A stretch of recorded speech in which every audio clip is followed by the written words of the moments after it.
நீ பேரழகில் போர் நடத்தி என்னை வென்றாய். கண் பார்க்கும் போது பார்வையாலை கடத்தி சென்றாய். நான் பெண்ணாக பிறந்ததற்கு அர்த்தம் சொன்னாய்.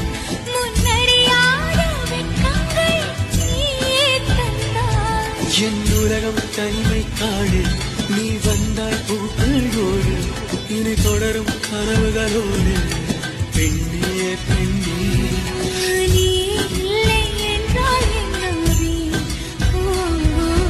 நெருப்போடு வெந்தே மண்ணாவே. பேரை சொல்லும் போதே உள் நெஞ்சில் கொண்டாட்டம்.